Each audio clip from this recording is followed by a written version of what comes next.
নমস্কার বন্ধুরা, আশা করি সবাই ভালো আছেন। লিগ্যাল ফর অল চ্যানেলে আপনাদের সবাইকে স্বাগত জানাই। বন্ধুরা, শ্বশুর বাড়িতে থেকে কি 498 এ ফাইল করা যায়? 498 এ বিয়ের কত বছর অবধি ফাইল করা যায়? একসঙ্গে থাকতে থাকতে কি 498 এ ফাইল করা যায়? বাড়ির থেকে যাওয়ার পরে আর কতদিন অবধি 498 এ ফাইল করা যায়? এই সমস্ত প্রশ্নের উত্তর কিন্তু আজকের ভিডিওতে থাকছে, তাই সম্পূর্ণ ভিডিও কিন্তু সঙ্গে থাকতে হবে। এবং অনেক সময় আপনাদের মধ্যে এই জিনিসটা দেখা যায় যে স্ত্রী হয়তো 498 এ ফাইল করেছে, কিন্তু সে কিন্তু শ্বশুর বাড়িতেই থাকছে। সেক্ষেত্রে কি সে পারে শ্বশুর বাড়িতে থেকেই 498 এ ফাইল করতে? এই সমস্ত বিষয় নিয়ে কিন্তু আজকে কথা বলবো।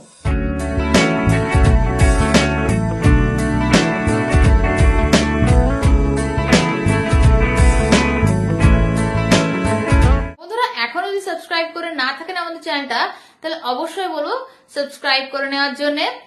আর সাবস্ক্রাইব করে অবশ্যই বেল আইকন প্রেস করে রাখবেন, কারণ বেল আইকন প্রেস করা থাকলে যখনই নতুন কোনো ভিডিও আপনাদের জন্য আমরা আপলোড করব, সবার আগে নোটিফিকেশন আপনি পেয়ে যাবেন। তো বন্ধুরা, শুরু করছি আজকের আলোচনা। যে কোশ্চেনগুলো আমি শুরুতে বললাম, এগুলো কিন্তু আপনাদের অনেকেরই কোশ্চেন। অনেক সময় এটা দেখা যায় যে স্ত্রী বাড়িতেই রয়েছে, কিন্তু সে 498 এ ফাইল করছে। সেক্ষেত্রে আপনাদের কি করণীয়, কিংবা সে কি আদৌ 498 এ ফাইল করতে পারে? আপনাদের এই কোশ্চেনটা মনে ঘুরপাক খেতে থাকে। কিংবা বিয়ের কতদিন অবধি 498 এ ফাইল করতে পারে, কিংবা বাড়ি থেকে যাওয়ার কতদিন অবধি পর্যন্ত কিন্তু 498 এ ফাইল করতে পারে, সেটা নিয়ে আজকে কিন্তু অবশ্যই কথা বলবো। প্রথম যেটা বলবো সেটা হলো যে 498 এ যদি ফাইল করে আপনার স্ত্রী, সেটা কিন্তু শ্বশুরবাড়িতে থেকেও ফাইল করতে পারে। 498 এর সেকশনে কিন্তু কোথাও বলা নেই যে শ্বশুরবাড়িতে থেকে সে 498 এ ফাইল করতে পারবে না। দ্বিতীয় যে কোশ্চেনটা হলো সেটা যে কতদিন অবধি 498 এ ফাইল করা যেতে পারে।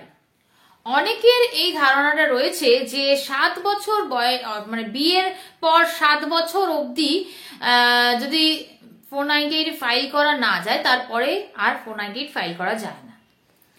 এই ধারণাটা কিন্তু সম্পূর্ণই ভুল, কারণ 498 ফাইল করার জন্য যে কোনো সময় স্ত্রী কিন্তু 498 ফাইল করতে পারে। সেটা বিয়ের যে কয় বছরই হোক না কেন, সে কিন্তু 498 ফাইল করতে পারে। এর সঙ্গে বলে দিই যে এই যে ধারণাটা, 7 বছরের ধারণাটা, এটা সম্পূর্ণ একটি আলাদা আইন। এটি বধূ হত্যার যে আইন, অর্থাৎ 304B যে সেকশনটা রয়েছে, সেক্ষেত্রে কিন্তু বিয়ের 7 বছরের মধ্যে যদি গৃহবধূর অস্বাভাবিক মৃত্যু হয়, সেক্ষেত্রে 304B অর্থাৎ বধূ হত্যার কেস কিন্তু আসে। কিন্তু বিয়ের 7 বছর পেরিয়ে গেলে কিন্তু এই সেকশনটা আর চলে না, এই সেকশনটা কিন্তু আর তখন দেওয়া যায় না। তো আজকে আমি যে কথাটা বলছি সেটা হচ্ছে 498 এ।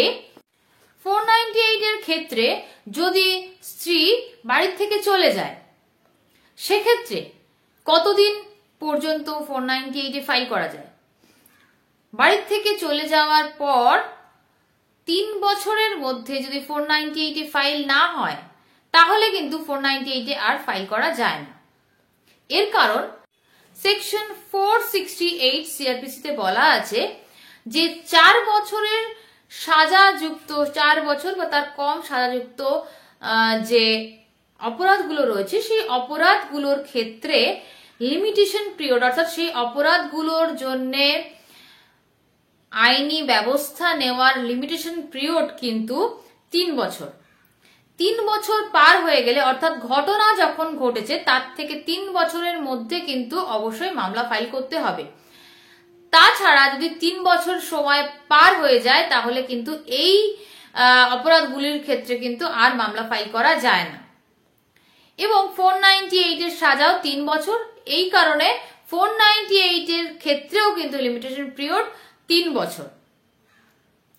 অর্থাৎ আপনার স্ত্রী যদি বাড়ির থেকে চলে যায় এবং তারপরে 3 বছর কোনো 498 এর কেস করে না, তারপরে 3 বছর পার করে যদি 498 এর কেস করে, সেক্ষেত্রে কিন্তু এই 498 এর কেস দাঁড়াবে না, প্রথমেই কিন্তু 498 এর কেস বন্ধ হয়ে যাবে, কারণ লিমিটেশন পিরিয়ডে কিন্তু আটকে যাবে, প্রথমেই কিন্তু এই কেস বন্ধ হয়ে যাবে। তাই জন্য যদি আপনাদের সঙ্গে এই ধরনের কেস হয়ে গিয়ে থাকে, যদি এরকম হয় যে আপনার স্ত্রী চলে গেছে এবং অনেক দিন কোনো কিছু করেনি, আপনি হয়তো সেকেন্ড ম্যারেজ করার জন্য চিন্তা করছেন, 3 বছর অবধি সে কোনো 498 এর মামলা করেনি কিংবা কোনো রকমের মামলা করেনি, কিন্তু 3 বছর পরে গিয়ে তাকে হয়তো কেউ বুঝিয়েছে কিংবা কেউ কিছু বলেছে, তখন তার মনে হয়েছে না 498 এ কেসটা করতে হবে, এবং সে 3 বছর পর গিয়ে 498 এ ফাইল করছে। সেক্ষেত্রে কিন্তু আপনাদের বলে দিই যে 498 এর কেস কিন্তু আর তখন হবে না, অর্থাৎ 3 বছর যদি পার হয়ে যায় তাহলে আপনাদের কিন্তু এই 498 এ ফাইল করবে এই ভয়টা আর পাওয়ার দরকার নেই, কারণ তারপরে যদি ফাইল হয় সেই কেসটা কিন্তু দাঁড়াবে না, কারণ লিমিটেশন পিরিয়ডে কিন্তু সেটা আটকে যাবে। তো এই গেল যে 498 এ কতদিন অবধি ফাইল করা যায়। যদি আপনার সঙ্গেই আপনার স্ত্রী থাকে তাহলে যে কোনো দিন ফাইল করতে পারে, সেটার ক্ষেত্রে কিন্তু কোনো লিমিটেশন পিরিয়ড নেই। কিন্তু যদি আপনার কাছে না থাকে, আপনার থেকে যদি চলে যায়, আপনার কাছে যদি চলে যায় আপনার স্ত্রী, সেক্ষেত্রে লাস্ট ইনসিডেন্ট যখন ঘটেছে, অর্থাৎ সে যে এফআইআর এ যে ঘটনার কথা বলছে সেই ঘটনা যদি 3 বছর বা তার বেশি আগেকার ঘটনা হয়, তাহলে কিন্তু সেই ঘটনার উপরে সে কিন্তু আর 498 এ কেস আরোপ করতে পারবে না, আর কিন্তু দাখিল করতে পারবে না। তো আশা করি আপনাদের কোশ্চেন আনসার গুলো আমি দিতে পেরেছি, আপনাদের যে প্রশ্নের উত্তর, আপনাদের যে জিজ্ঞাস্য বিষয়গুলো সেগুলো আমি ক্লিয়ার করতে পেরেছি। তো এই ছিল আজকের ভিডিও। যদি আজকের ভিডিও আপনাদের ভালো লেগে থাকে তাহলে নিশ্চয়ই লাইক, কমেন্ট, শেয়ার করবেন, সাবস্ক্রাইব করে অবশ্যই আমাদের পাশে থাকবেন, বেল আইকন প্রেস করে রাখতে ভুলবেন না।